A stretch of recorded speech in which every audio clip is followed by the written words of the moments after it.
Maraming salamat po, Sir Joseph, mula po sa Manila Bay para sa Tao Network. Talagang ang lawak, no? Totoo yan eh, parang lagi na lang inaalay yung fears natin. Kumbaga, yung tunay na ano na ba talaga ang epekto nito. Nakikita lang natin doon sa mga independent na talagang nagkumukuha ng litrato. Doon natin nakukuha yung mga sinasabi wala namang tumatagas, pero kamakailan lang sabi, 7 na butas ang tinakpan. Kagabi parang nabasa ko pa nga, nasa 24 na butas yung tinatakpan.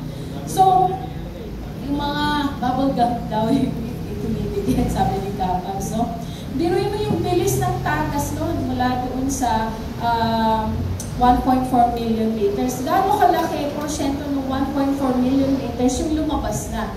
So, yun yung mga wala tayo eh, ulat tayo, no? At gaano kabilis yung pwede nilang gawin para talaga ma-siphon, no? Masipsip yung 1.4 million liters na yun. Nandun pa rin. At take note, it's not just 1 but 2 na mga lumubog na barko ang meron na ngayon sa Bataan. 1 kilometro lang ang layo.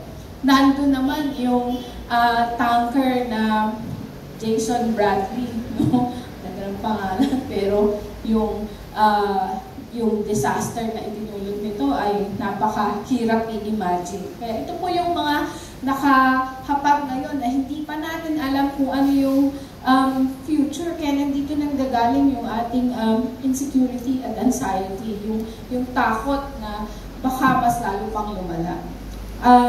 With that, gusto ko pong tawagan si Attorney Virgie Suarez para po mula po sa Kilusan para sa Pambansang Demokrasya para naman po magbigay ng kanilang pahayag kaugnay sa usapin. Magandang hapon.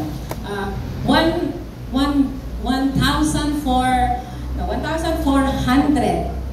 liters. 1.4 million liters. 1.4 million liters.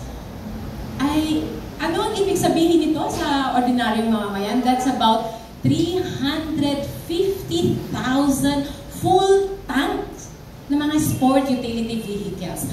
Ganon siya karami.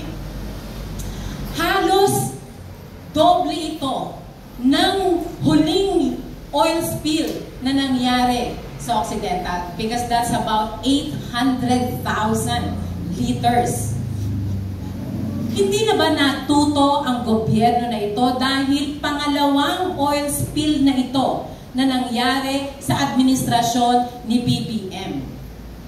Hindi na ba siya natuto doon sa 800,000 litro na langis na tumapo doon sa Occidental, sa Oriental na umabot sa Occidental, Batangas, Palawan, na naapektuhan ng karagatan pati na sa Romblon, sa Quezon, sa Tayabas, hanggang Verde Island yun, na sentro ng biodiversity ng buong mundo.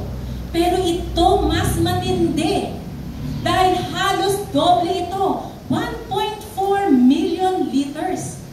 Tapos tahimik ang gobyerno.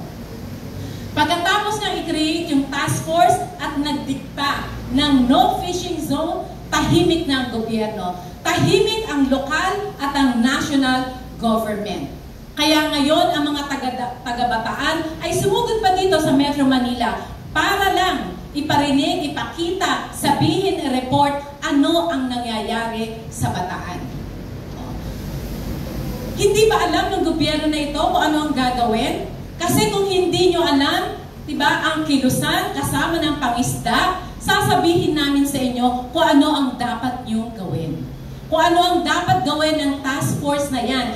Dahil dito sa oil spill na ito, hindi lang buhay, hindi lang bahay, kabuhayan, hindi lang pangisdaan, kundi ang buong ekolohiya. And therefore, affected ang buong agrikultura. Kapag karagatan ang naapektuhan, ang tindi ng apekto niyan. Kasi nga, ang karagatan, di ba? Yan nga ang dyan nga nagsisimula ang sibilisasyon eh. Kaya ang pag-unlad dyan din nagsisimula. Una, kaagad-agad, di ba? Dapat magkaroon ng investigasyon. Ano na? ginagawa ng task force na yan? May investigasyon na ba? Ano na ang stage ng investigasyon na yan? Dahil kung walang investigasyon na mangyayari, how do we exact accountability? Ang tiyak, di ba? Isa man, siya man, 24 man ang butas ng tanker na yan, ang tiyak, malinaw na tumagas na ang oil na yan dahil ang pagtagas na yan ay umabot na sa NCR. Umabot na hanggang Cavite, mula Bataan, NCR, Cavite. At mas malamang, lumawak pa at lumaki, di ba, ang maaabot nitong oil spill na ito. At ang ibig sabihin nito, mas maraming coastal communities ang maapektuhan, mas maraming mangingisda ang maapektuhan, at kasama na maapektuhan ang mamamayang Pilipino dahil ang tagapagbigay sa atin ng pagkain ay ang mga mangingisda. 100,000 mangingisda sa Manila Bay, 11,000 mangingisda sa Bataan, mangingisda yan. Dahil ang ibig sabihin niyan, diba, i-times 5 mo yan dahil may pamilya ang bawat mangingisda na yan. Pag ginuto mong mangingisda, kasama ng 5 hanggang 10 miyembro ng pamilya niya ang magugutom. Dagdag mo pa ang napakaraming mamamayan na umaasa, diba, sa isda na mabibili sa palengke. Kailangan kaagad-agad ng investigasyon para makita sino ang may kasalanan? Ano ang kasalanan? Tiyak pala natin kung sino na may kasalanan. Ano ang kasalanan? Kaagad-agad nag-iimbestiga, may mga report na nanggagaling sa Philippine Coast Guard. Pero ano ang responsibilidad ng Marina, ng Philippine Coast Guard? Bakit nakapaglayag? Diba? Bakit hinayaan makapaglayag ang Terra Nova? Maganda rin sa investigasyon, tukuyin. Saan dadalhin? Kanino dadalhin ang langis na yan? Bakit agad-agarang kailangan sa gitna ng delubyo ng Carina ay, diba, lalayag siya at kailangan maihatid? Dito, ibig sabihin, malaking tubo ang pinag-uusapan, malaking pera ang pinag-uusapan. So sa ngalan ng tubo, ipahamak mo na ang karagatan, ipahamak mo ang ekolohiya, ipahamak mo ang mga mangingisda. At habang nag-iimbestiga, nagdeklara ng no fishing zone. Ano ang gusto mong mangyari sa mamamayang Pilipino, lalo na sa mga coastal communities na nakaasa sa Manila Bay, higit lalo na sa mga mangingisda? Mamatay na lang sa gutom? Nasaan ang ayuda? Nasaan? Kaagad-agad dapat yun ang unang inaasikaso mula sa local government hanggang sa national government, ang tulong, relief, di ba? Compensation sa lahat ng naapektuhan. Kahit yata isang sardinas, yung mga isda na nasa loob ng, diba, delata, wala man lang na ibigay. Ano pa? Diba, pagkatapos, habang iniimbestigahan, ibinibigay ang mga ayuda, diba, kailangan malaman natin, 300 na nga ang oil spill na nangyari sa Manila Bay. Ano na? Baka, diba, higit lalo na, kailangan na magkaroon ng Senate inquiry in aid of legislation. Baka kulang ang batas? O baka naman may butas sa mga kasalukuyang batas at mga regulasyon, kaya naman nangyayari ang mga bagay na ito.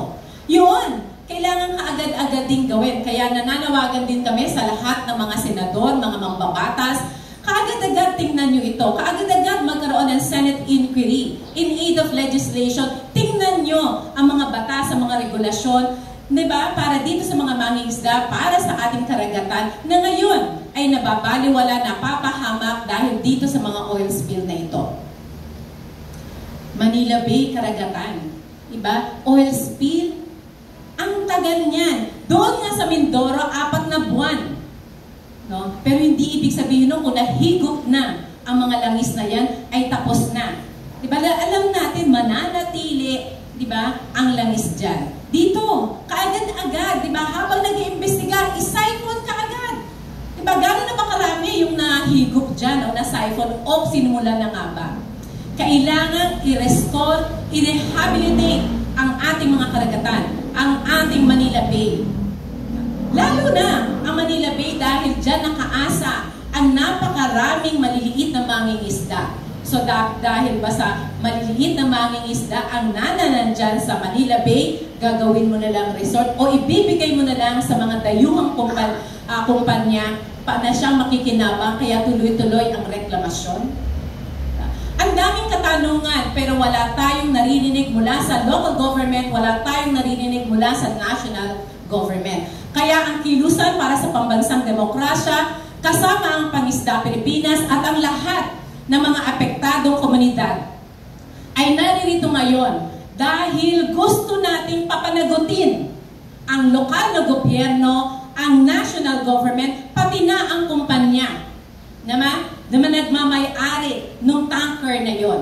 Lahat yan ay dapat managot. Hindi to aksidente na walang mananagot. Aksidente ito na nangyari na dapat sana ay pwedeng maiwasan kung may tamang regulasyon, kung may tamang, di ba? Kung responsable ang nasa gobyerno. Sana nga matuto ang gobyerno na to kaagad-agad.